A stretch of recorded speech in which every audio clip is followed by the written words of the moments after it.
I want to get to the last, how to set up your star graphs. Okay. So this is the chart star graphs. They were made like this, but I turned them on their side so we could work with them. But they show you the sign, the pentans, the hexagrams with the name of the hexagram for each 6 degrees of the sign. And it puts the lines of the hexagrams in here. Then you're seeing 0 degrees, 5 degrees, 10 degrees, 15, 20, 25 to 30 degrees of the sign of Aries. And up top a little bit, just above the hexagram lines, you see the divisions for the 1 degree. 1 degree, 2 degrees, 3 degrees, 4 degrees, 5 degrees, 6 degrees, and they go along, and you can see how 5, 10, 15 counted across. So that's your navigation through 30 degrees of the zodiac. So we just see the wheel with 30 degrees on a chart. But if we could magnify it and get closer, use a telescope and get into it, we start seeing all these other factors. This is what we're seeing. Now on this chart is added all the main stars in the sky, all the stars you can see. So on this one, I'm going to go down to the next one to show it a little bit better, because in Aries, there's no real first magnitude stars, which are bigger. These are second, on the inside circle on the top half, those are the second magnitude stars, right there. Third magnitude stars are put inside, on the inside of this. And each star is put with its number beside it. The number, if you want to see what the star is, you look up that number in the star graphs and the star ephemeris that I gave you when we looked at the stars. So it tells you this, it's enough to see the light in which magnitude. First magnitude is 6 times brighter than second. It shows you here, first magnitude, here's the symbols on the right hand side. First, second, third, fourth, fifth, sixth. Okay, and the fourth magnitude is put down on the bottom, on the inside, with the space between it so the stars don't touch from above the top half to below half. That's for the progressions to go through. Then the fourth, so the third is there, fourth is on this side, and on the inside, on the bottom, there's going to be fifth and sixth magnitude stars will be put in there. Okay, so that puts all the basic stars you're going to see. And I mean, we can calculate, but since an aspect is going to last a couple of years, by the time we put the line in, we get the states in for the sun, we can pretty well approximate when it's going to hit these stars.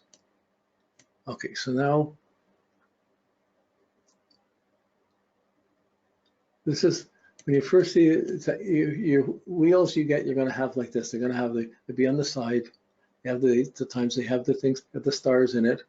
But what we're going to that's Aries. So you got one for each sign. And okay, so let me just show this. So if somebody doesn't have these, they can still get a screenshot to be able to work a little bit with these. Make this down a little smaller till we got it. A little bit more. Okay, so there we go. We've got a little bit more. This. Okay, there we go. So here's Aries, and it has all these positions. If we go down to the next one, we'll get to Taurus. We got each of the signs. So leave one for a second so you get a download. You can get a screenshot if you need to. But you see in Taurus, you're going along, see all these second magnitude stars just come down. Yeah, mostly second magnitude stars, no first magnitude stars in there. What is that? Okay, yep. And then here you get to Gemini, and you start to see there's what the first magnitude stars look like. As you come down Gemini, you see it. But this has, at least, you got the Gemini, you got all the four first magnitude stars in Gemini. They're in the degree they're in.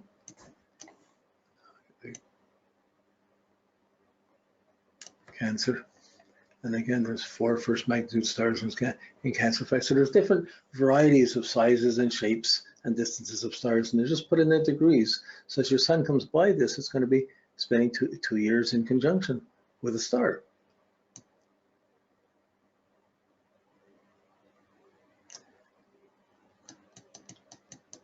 So here's the Leo. 21 first magnitude star, Regulus, down near the end of Leo now.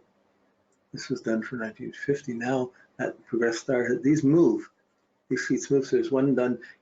I sent you one for every 50 years for 350 years. I think I sent you, or from 1900 up to 2100, anyways. Because now, right now, the star has moved into the first, at the beginning of Virgo. Regulus has moved into the beginning of Virgo. It takes time to know. Eventually you get knowing stars, you start studying, you begin to get familiar with them as you work with it, but it takes a long time to get there, and you never get it all together. You just know the fields you're navigating through. So, okay, there's Virgo, Libra, two first magnitude stars, Arcturus and Spica. So see the Scorpio, there's the pentans, hexagrams, same thing, each one's the same. They took a long time to get these graphs together. And it took a long time to know what to do and how they would be useful.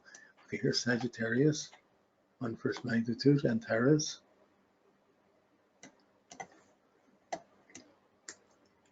Here's Capricorn, one first magnitude. Oops, got off the screen a bit.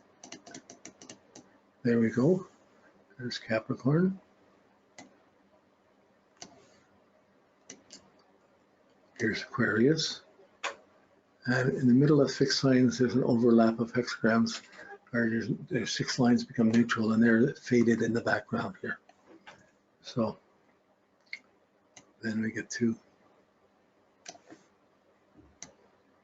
Pisces. So these are your 12 zodiac maps. Now, once you got these, you can use them for transits, you can use them to understand natal chart, you can use them for progression, but we're going to work with them for progressions. They were made for progressions because you can see it. So now we have to put our information on these charts. So remember I got you to do this table of the aspects. We just put the major aspects in here. When we worked with when we did the progress charts in the matrix, we did it for the standard, but if you did Ptolemy aspects, if you chose the Ptolemy aspects instead of standard, you would get exactly the main aspects. I think thinking back on how I work with them, it's enough to work with the main aspects, but I always feel you can add everything in progressions and be wondering about it. So now, if you look at this, in this drawing, this is Aries, so in this drawing, if you look at Aries, any planet going through Aries, at whatever speed it goes, it's going to trine Venus and Sag first, it's going to trine Saturn and Leo, it's going to oppose Neptune, it's going to trine the Pluto, and it tells you the degree that it's going to do this. Then in Taurus, it's different aspects. So we have to write these aspects onto the star chart to complete this. So I did it for each sign and then made copies of them so that once I had the aspects in, I had my chart specifically there. Then I can use it for transits or progressions or whatever, but it'll always tell me where the aspects and where everything is in a visual way.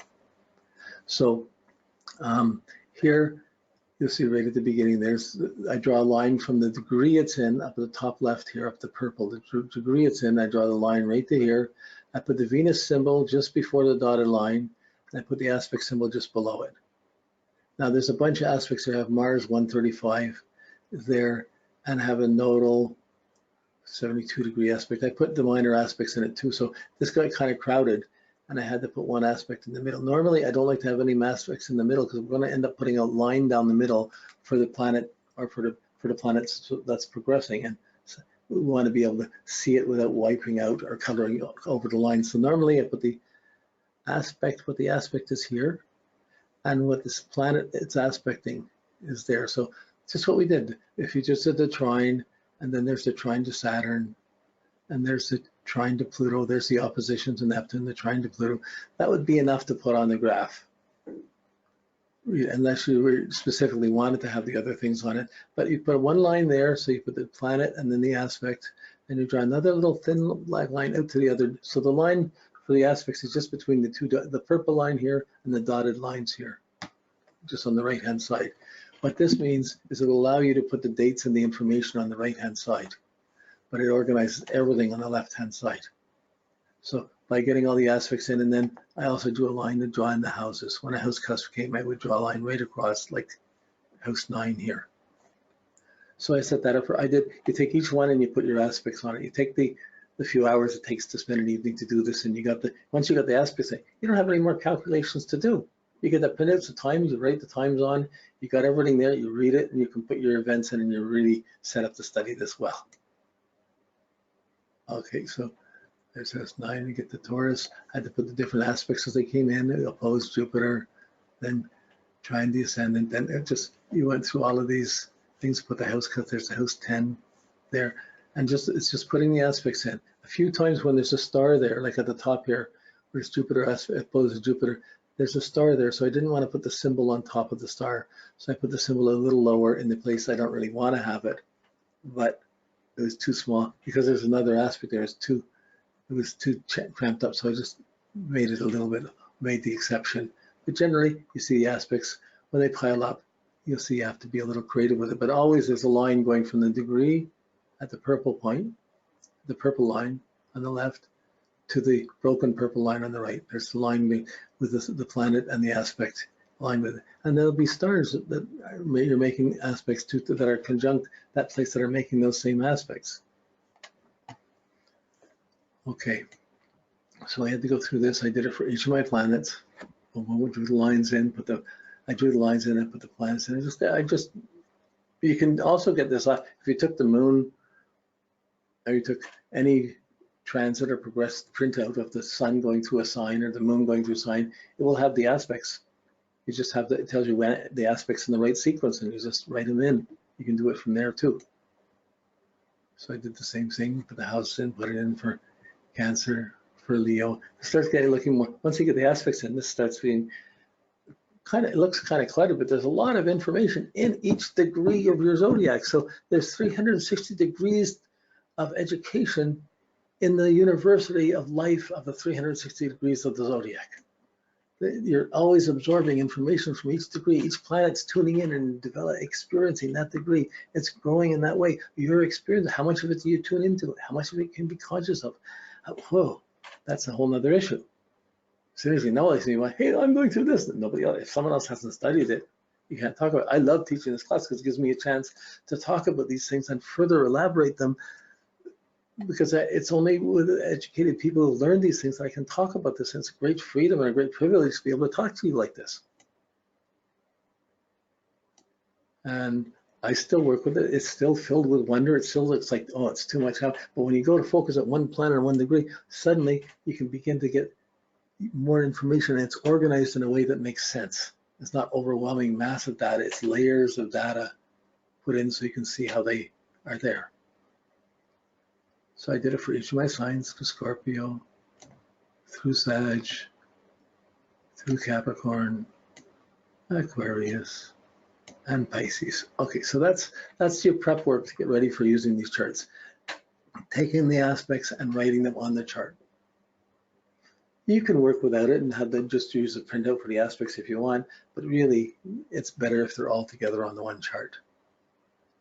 So now you make copies of these drafts. You save them, you put them, if I make copies on a backup so you got them, you don't want to do this work again. Then you make a copy of them again to work with your progressions. So we're going to put the progressed sun in. That's easy. I start, my sun's at Libra, 23 degrees Libra starts here. I'm conjunct these two stars, Arcturus and Spica. I just put the arrow in through Libra,